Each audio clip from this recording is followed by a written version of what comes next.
As I stand in the small, dimly lit kitchen, stirring a pot of soup, my mind drifts back to a time when life was full of promise. I, Clara, once had dreams that soared high, dreams of a happy family and a career that I loved. But those dreams shattered like fragile glass, leaving me in the fragments of a life I barely recognize. The divorce was like a storm that came without warning. One day, Mark, my husband, confessed that he no longer loved me, that his heart belonged to someone else. I remember the coldness in his eyes, a stark contrast to the warm, loving gaze I had fallen in love with. Our daughter, Sophie, just 5 years old, clung to my leg, sensing the tension but not understanding the depth of our despair. Now, here I am, living with my mother, Evelyn, and my daughter in the same house I grew up in. It's ironic how life circles back to where it started. Evelyn, with her stern looks and sharp tongue, has never been the nurturing type. My sister, Anna, visits occasionally more out of obligation than desire. Their indifference to my plight only adds to the weight of my loneliness. The only solace in my life is my grandmother, Dorothy. She's the embodiment of kindness and understanding. When everyone else turned their back, she opened her arms and her heart to me and Sophie. Her stories, filled with wisdom and warmth, have been the balm for my aching soul. But life, as I've come to learn, rarely gives without taking. Just as I found comfort in Dorothy's presence, her health began to fail. It started with small things, forgetting words, losing balance. Then came the fall, the one that changed everything.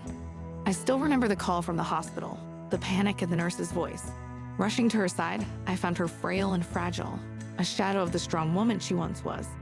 Caring for Dorothy has become my life now. Between managing her medications, doctor's appointments, and daily needs, there's little time for anything else. My own dreams have been pushed to the back of my mind, gathering dust. Yet in caring for her, I found a purpose I didn't know I needed. Her grateful smiles, the gentle squeeze of her hand, tell me I'm doing something right. As I look out the kitchen window, watching the sunset, painting the sky in hues of orange and pink, I can't help but feel a sense of foreboding. Life has taught me that calm often precedes a storm. And as much as I wish for peace, I know that challenges lie ahead. But for now, I'll hold on to these quiet moments with Dorothy, cherishing the love that has become my anchor in the sea of shattered dreams. In the quiet stillness of the early morning, before the world awakens, I sit by the bedside of the most remarkable woman I have ever known, my grandmother, Dorothy. Her gentle breathing is a rhythm that calms my restless thoughts, a stark contrast to the chaos that has become my life. Evelyn, my mother, and Anna, my sister, have always been enigmas to me, their affections conditional and their support fleeting. But with Dorothy, it's different. Her love is like a warm, unending embrace, enveloping me in moments of despair. She has been my sanctuary in a world that seems to be constantly crumbling around me. As I watch her sleep, memories flood my mind. Memories of her teaching me to bake, her laughter filling the kitchen as flour dusted our faces. Memories of her soothing voice reading bedtime stories to Sophie, each word a thread in the tapestry of a magical world. Dorothy has always been the heart of our family, her strength and love finding us together, even when everything else seemed to fall apart. But now, as illness has weakened her, our roles have reversed. I am no longer just the granddaughter she lovingly raised, but her caretaker, her protector. The responsibility weighs heavily on me, but it's a weight I carry with honor. In caring for her, I find fragments of the strength she's always shown, a strength I never knew resided in me. The days are long and demanding. Between managing Dorothy's health and taking care of Sophie, I barely have a moment to myself. Evelyn and Anna offer no help, their visits brief and filled with hollow words of sympathy. Their indifference stings, but it's Dorothy's comfort that soothes that sting. "Clara, you're my sunshine," Dorothy often whispers, her voice weak but filled with warmth. "You and Sophie, you're what keeps me going." Her words are a balm to my weary soul, a reminder of the love that gives me strength. In the stillness of the night, when doubts and fears crowd my mind, I think of Dorothy's unwavering faith in me. It's in these quiet moments that I feel her love the most, a love that transcends the boundaries of age and time. It's a love that tells me, no matter how hard the journey, I'm not alone. As the chapter closes, I reflect on the bond between Dorothy and me. It's a bond that has shaped who I am, a bond that has given me the courage to face the challenges ahead. In her embrace, I found the courage to face the challenges ahead. In her embrace, I found resilience, hope, and an unspoken promise that no matter how rough the seas of life get, we will navigate them together. And in this journey, I am learning not just about the fragility of life, but also about the enduring power of love. The tide of illness, unlike the ocean's predictable ebb and flow, comes without warning, sweeping away the sands of normalcy. This is what I, Clara, learned as I navigated the rough waters of my grandmother Dorothy's worsening health.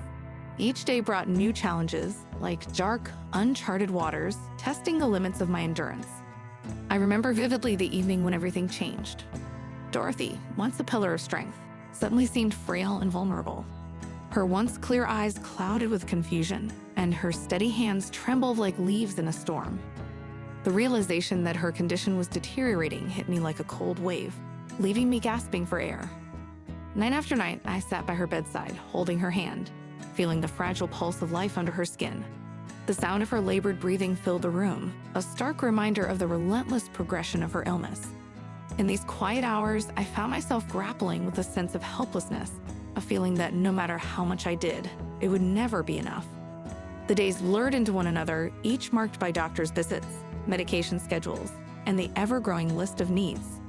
Sophie, with her innocent eyes and gentle smile, became my beacon of hope, her presence a reminder of life's simple joys amidst the turmoil. Evelyn and Anna's visits were sporadic, their concerns superficial. Their indifference stung, but it was Dorothy's needs that consumed my thoughts. I longed for their support, for them to understand the depth of our situation, but their aloofness only deepened the chasm between us. As Dorothy's condition worsened, so did the emotional toll on me. Sleep became a distant memory, a luxury I could no longer afford. My reflection in the mirror showed a woman I barely recognized, eyes shadowed with fatigue, a face etched with worry. Yet, in the midst of this storm, my love for Dorothy remained my anchor, steadfast and unyielding. In moments of despair, I found solace in Dorothy's lucid intervals, where glimpses of her former self shone through. Her gratitude, expressed in a weak smile or a soft squeeze of my hand, fueled my resolve to keep fighting, to keep hoping. But as each day passed, those moments became rarer, the light in her eyes dimming a little more. The chapter closes with me gazing out the window, watching the leaves dance in the autumn wind. It's a dance of change, of letting go, mirroring the journey I'm on with Dorothy. In this tide of illness, I'm learning the hardest lesson of all, to hold on tightly, yet be prepared to let go. In the shadows of my grandmother Dorothy's illness, I, Clara, fight my own silent battles. These battles are not waged with swords or shields, but with patience, love, and an enduring spirit that I never knew I possessed. The days begin before the sun even dares to rise. I wake to the sound of the alarm, a shrill reminder of the responsibilities that await me. Sophie, my daughter, sleeps peacefully, unaware of the turmoil that envelops our lives. In these quiet hours, I prepare for the day, each task a step in the intricate dance of caregiving. Dorothy's needs have grown, her illness casting a longer shadow with each passing day. I bathe her, dress her, and feed her, tending to her with a gentleness I hope masks my inner turmoil. The physical toll is evident, but it's the emotional strain that weighs heavier on my heart.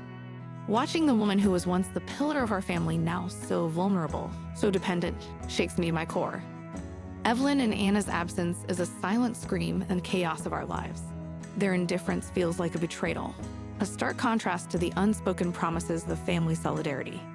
I long for their support, for an understanding ear or a helping hand, but I am met with nothing but the echo of my own struggles. In the midst of this, I find strength in unexpected moments. Sophie's laughter, a rare call from a distant friend, a memory of better times shared with Dorothy. These are the glimmers of light in the darkness, the reminders that even in the hardest battles, there is hope. As the caregiver, I've become adept at masking my pain, at swallowing my cries for help.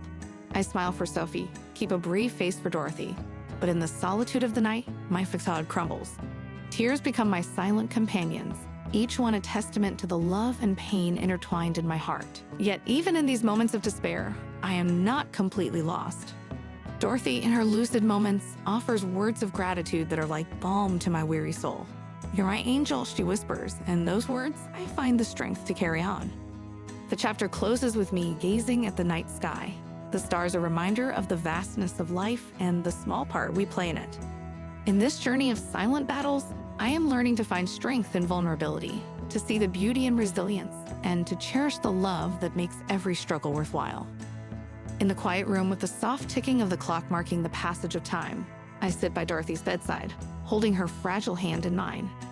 The journey we traveled together, filled with challenges and tender moments, seems to hang in the air, a tapestry of memories we've woven. As her health wanes, Dorothy speaks of her life, her words a gentle stream of wisdom and reflection. It's during one of these lucid moments that she tells me about her will, a decision she's made with careful thought. She intends to leave her estate to me, her granddaughter who has stood by her in her twilight years. The revelation leaves me speechless, a maelstrom of emotions swirling within me. I struggle with the weight of his legacy. It's not just about the inheritance, but about what it signifies, Dorothy's love and recognition of my sacrifices. It's a testament to the bond we share, one that has grown stronger through the trials we've faced together.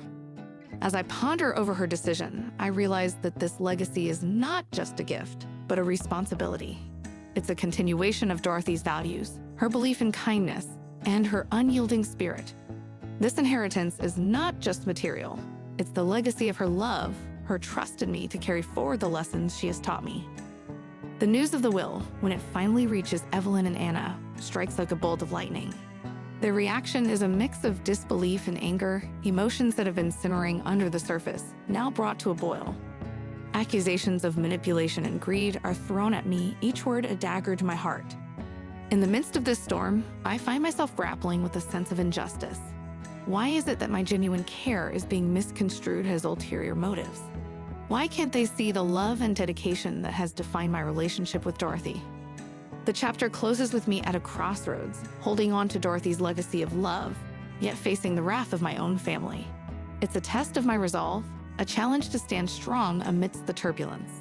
In this legacy, I find not just the material possessions of a life well lived, but the enduring strength of love, a love that transcends misunderstandings and conflicts. In the aftermath of Dorothy's passing, the storm of resentment in our family erupted with a force that shook the very foundations of our relationships. I, Clara, found myself standing in the eye of this storm, facing the fury of Evelyn and Anna, their accusations raining down on me like torrential downpours. Their words, sharp and unrelenting, accused me of manipulation, of influencing Dorothy's decision regarding her estate. Each accusation felt like a slap, a denial of the love and care I had poured into every moment spent with Dorothy. I couldn't fathom how my devotion was being misconstrued as greed. The house, once a haven of memories and warmth, turned into a battleground of bitter words and cold silences. Legal documents and lawyers became mediators in a dispute that was tearing our family apart. I watched heartbroken as the ties that bound us frayed and snapped, leaving us adrift in a sea of anger and misunderstanding. In this chaos, Sophie became my anchor, her innocent questions about the family feud piercing my heart. How could I explain to her that sometimes love and loss entwined in ways too complex for her young mind to understand? How could I shield her from the harsh reality that sometimes even family can turn against each other? As I grappled with the tempest of emotions, I found myself withdrawing into a shell of solitude, seeking refuge in the memories of Dorothy. She had always been the peacemaker, the one who held us together. Now, in her absence, it felt as if the glue that bound us had dissolved, leaving behind only bitterness. Despite the storm raging around me, a part of me understood that this conflict was more than just about the inheritance. It was a manifestation of long-held grievances, of feelings of neglect and envy that had festered over the years. Dorothy's decision had simply been the catalyst that brought these hidden resentments to the surface. As the chapter closes, I find myself standing amidst the ruins of what was once a family, pondering the ironies of love and inheritance. The storm of resentment continues to rage, but within me, a quiet resolve is forming. A resolve to weather this storm, to find a path towards healing, even if it means walking that path alone. As I stand in the stark, almost sterile room of the lawyer's office, the air heavy with anticipation, I brace myself for the final reading of Dorothy's will. The truth about her last wishes is about to be unveiled, and with it, a floodgate of emotions and revelations. Evelyn and Anna sit across from me, their expressions a mix of apprehension and defiance. The lawyer, with a somber tone, begins to read.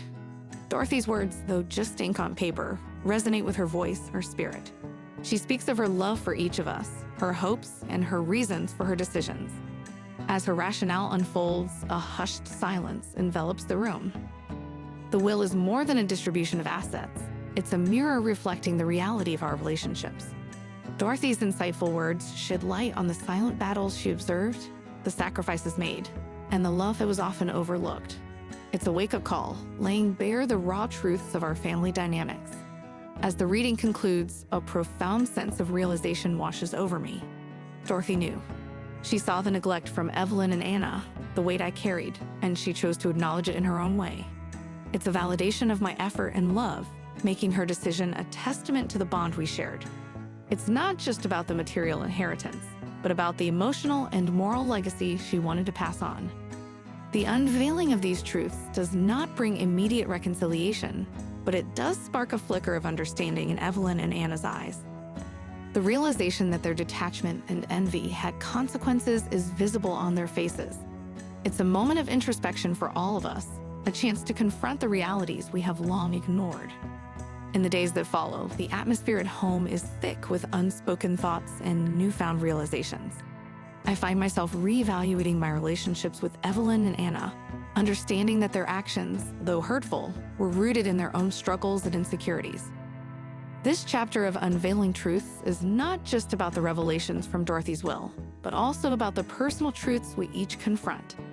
In my own heart, I grapple with a mix of relief, sadness, and a newfound sense of clarity. Dorothy's wisdom continues to guide us, her love still a binding force, urging us towards a path of healing and understanding. As I tucked Sophie into bed that night, her innocent eyes looking up at me, I realized that this journey is not just about confronting the past, but about building a future. A future where the truths we've unveiled become the stepping stones towards forgiveness and growth. As the seasons change, bringing with them the renewal of spring, I find myself at a crossroads of healing and hope. The grief of losing Dorothy still lingers like morning mist, but within me, there's a budding sense of new beginnings. The journey through the storm of resentment and the unveiling of painful truths has been transformative. It's like emerging from a long, dark tunnel into the light of understanding. Evelyn, Anna, and I have started to bridge the chasm that once seemed insurmountable. Our conversations, once filled with accusations, are now tentative steps towards reconciliation. In this newfound peace, I reflect on Dorothy's legacy. It was never about the material wealth she left behind, but the lessons of love, resilience, and forgiveness. Her wisdom continues to guide me, her spirit and gentle presence in my heart. I see her in Sophie's laughter, in the blooming flowers in the garden, and in the quiet moments when memories flood back, sweet and poignant. Evelyn, with her walls slowly crumbling, begins to express her regrets, her voice quivering with unshed tears. Anna, too, shows signs of change, her interactions more genuine, less guarded.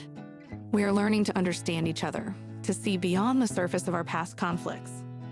Sophie, ever the beacon of innocence and joy, reminds me daily of the beauty in simplicity. Her questions about Dorothy are now filled with curiosity rather than sorrow.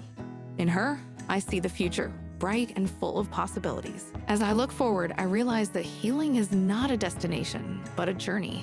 It's about finding strength in vulnerability, learning to forgive, and opening our hearts to the possibility of change.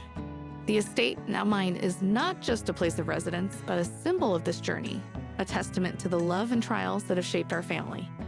The chapter, and indeed the story, closes with me sitting in Dorothy's favorite chair, a book in hand, as the sun sets, casting a warm glow over the room. In this moment of tranquility, I feel a deep connection to everything Dorothy stood for. Her legacy of love lives on, not just in the tangible assets she left, but in the lessons she imparted and the bonds she strengthened.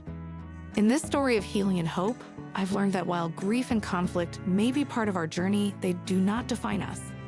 We are defined by how we rise after falling, how we heal after breaking, and how we love after loss.